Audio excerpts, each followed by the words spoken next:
আর 5টা দিনের মতোই বড় বোনের সাথে স্কুলে যাওয়ার কথা ছিল রামিসার, কিন্তু ফুটফুটে এই ছোট্ট মেয়েটিকে খুঁজে পাচ্ছিলেন না তার মা। সময় গড়ায় আর উৎকণ্ঠা বাড়ে। ঘরের ভেতর, বারান্দা, সিঁড়ি সব জায়গায় খোঁজা শুরু হয়। পরে ভবনের অন্য বাসিন্দারাও যোগ দেন সেই খোঁজে।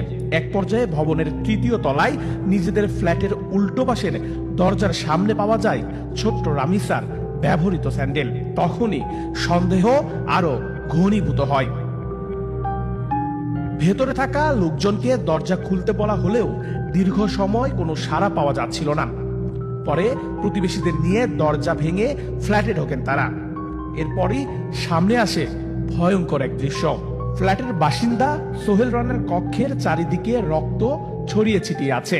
রক্তের উৎস খুঁজতে গিয়ে দেখা যায় খাটের নিচে থেকে মাথা ছাড়া একটা ছোট্ট মেয়ের লাশ অসহায়ভাবে পড়ে আছে। তবে রামিসার শরীর পেলেও কাটা মাথা তখনও খুঁজে পাওয়া যাচ্ছিল না। তারপর ছোট্ট রামিসার মাথা খুঁজতে রুমের চারিদিকে তল্লাশি চালানো হয়। রুমে না পেয়ে এরপর যায় বাথরুমে।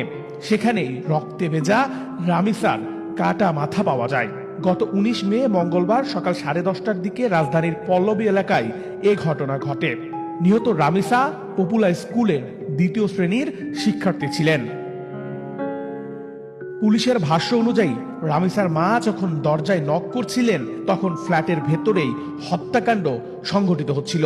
মূল আসামি জাকিরকে পালানোর সুযোগ করে দিতেই স্বপ্না দীর্ঘ সময় দরজা খোলেননি।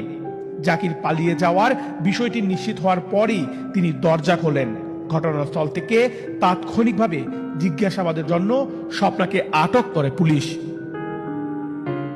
রামিসার পরিবার ওই ভবনে প্রায় 17 বছর ধরে বসবাস করলেও অভিযুক্ত দম্পতি মাত্র 2 মাস আগে বিপরীত পাশের ফ্ল্যাটে ভাড়ায় ওঠেন।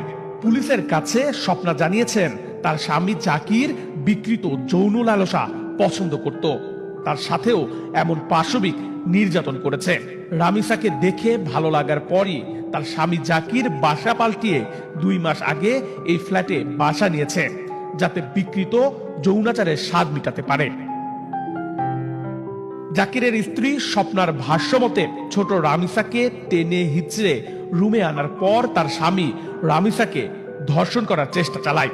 এতে রামিসা ছোট হয় তার রক্তক্ষরণ শুরু হয়।